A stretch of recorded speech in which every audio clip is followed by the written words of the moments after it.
अस्सलाम वालेकुम dear viewers, today we are going to about amino acids. Amino acids हमारे पास क्या होते हैं, इनकी डिस्कवरी किस तरह से हुई और इनके जो स्ट्रक्चर हैं उसके बारे में बहुत से बच्चों को कन्फ्यूजन होती है। बच्चे कंफ्यूज होते हैं कि इस बुक में इस तरह से लिखा हुआ है, दूसरी बुक में इस तरह से लिखा हुआ है। अगर आप एक दफ़ा अच्छे तरीके से अंडरस्टैंडिंग ले लेते हैं किसी भी टॉपिक की, तो फिर आपको वो पूरी ज़िंदगी अच्छे से याद रहता है। इंशाल्लाह मैं इस वीडियो में आपको अच्छे तरीके से अमाइनो एसिड्स की स्ट्रक्चर बनाने के बारे में सिखाऊंगी। तो पहले हम बात करते हैं कि अमाइनो एसिड्स हमारे पास होते क्या हैं। अमाइनो एसिड्स हमारे पास ऑर्गेनिक कंपाउंड्स के ग्रुप होते हैं जिनके अंदर अमाइनो और कार्बोक्सिल ग्रुप प्रेजेंट होता है। अब जो इसका अमाइनो ग्रुप होता है वो बेसिक इन नेचर होता है, बल्कि जो कार्बोक्सिल ग्रुप होता है वो एसिडिक इन नेचर होता है। ये हमारे पास सिंपलेस्ट यूनिट्स होते हैं प्रोटीन्स के, और यही सिंपलेस्ट यूनिट्स मिलकर बिल्डिंग ब्लॉक्स बनाते हैं लार्जर प्रोटीन्स की। हमारे पास जो 300 डिफरेंट काइंड्स के अमाइनो एसिड्स नेचर में प्रेजेंट है, लेकिन जो इनमें 20 अमाइनो एसिड्स हैं वो मैमेलियन प्रोटीन का इम्पॉर्टेंट पार्ट होते हैं। इसकी डिस्कवरी किस तरह से हुई? जो फर्स्ट अमाइनो एसिड था वो एस्पाजीन था, जो कि डिस्कवर हुआ 1806 में। जो लास्ट अमाइनो एसिड था वो था थ्रियोनीन, जो कि डिस्कवर हुआ 1938 में, but still it is not identified. जब हम इसकी स्ट्रक्चर की बात करते हैं तो जो इसका जनरल स्ट्रक्चर है वो ये है। इसमें एक तरफ अमाइनो ग्रुप, कार्बन के एक तरफ अमाइनो ग्रुप प्रेजेंट है, दूसरी तरफ हमारे पास कार्बोक्सिल ग्रुप प्रेजेंट है, इधर हमारे पास अल्काइल ग्रुप है, इस तरफ हमारे पास हाइड्रोजन ग्रुप प्रेजेंट है। अब इसी अमाइनो एसिड के स्ट्रक्चर को आपने जहन में रखते हुए बाकी जो हमारे पास 20 अमाइनो एसिड्स हैं उनकी स्टडी करनी है। अगर अमाइनो एसिड के इस स्ट्रक्चर में H हमारे पास प्रेजेंट होगा, इसे हमने ग्लाइसिन का नाम देना है। अब इसमें ये जो R हमने कहा अल्काइल ग्रुप, इसी की सिर्फ यही चेंज होगा, बाकी अमाइनो एसिड का स्ट्रक्चर सेम रहेगा। अगर इसमें H होगा तो ये ग्लाइसिन होगा, अगर इसमें CH3 होगा तो ये एलानीन होगा। इसी एलानीन के अंदर जब हम CH3 की चेन ऐड करते हैं तो इसे हम वैलीन का नाम देते हैं। जब इसी वैलीन के अंदर CH2 की फर्दर चेन ऐड होती है, CH2 कंपाउंड ऐड होता है, तो इसे हम ल्यूसीन का नाम देते हैं। ल्यूसीन में जब हम जो दूसरा कार्बन CH2 है इसकी पोजीशन को चेंज करते हैं तो इसे हम आइसोल्यूसिन का नाम देते हैं।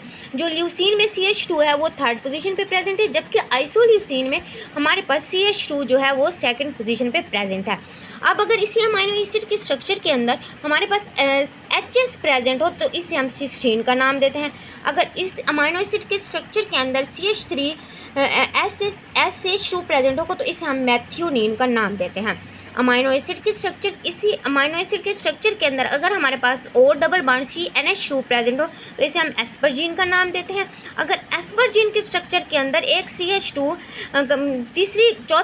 चौथी कार्बन पे CH2 प्रेजेंट हो तो इसे हम ग्लूटामाइन का नाम देते हैं। ये हमारे पास इस तरह से हमने इनकी तरतीब को याद रखना है।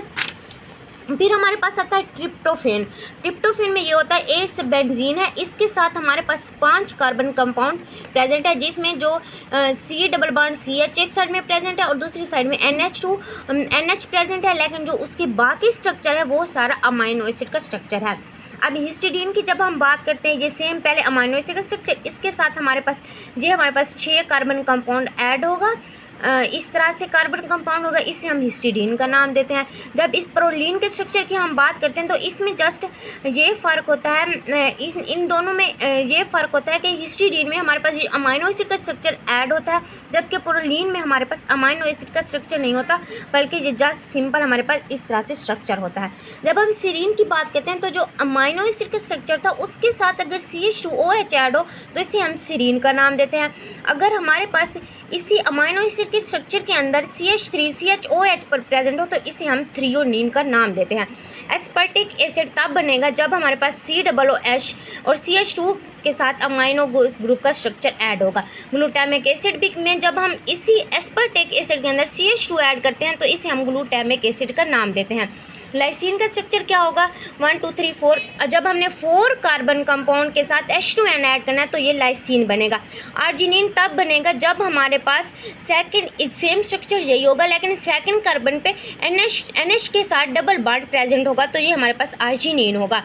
फिनाइल एलानिन तब बनेगा जब हमारे पास बेंजीन ग्रुप के साथ CH2 ग्रुप ऐड होगा और उसके साथ हमारे पास अमाइनो एसिड का स्ट्रक्चर आएगा। टायरोलिन में सेम यही होगा, लेकिन इसके साथ फिनाइलएलानाइन वाला स्ट्रक्चर होगा, लेकिन इसमें जो हमारे पास राइट कॉर्नर में हमारे पास HO ग्रुप ऐड होगा। तो ये थे इनके स्ट्रक्चर। अब आपने इस तरह से पेज की फॉर्म में इसको बना लेना है सिंपल से, ये आपको बहुत ही ईजी वे में याद रहेंगे और अपनी बुक के साथ अटैच कर लेना।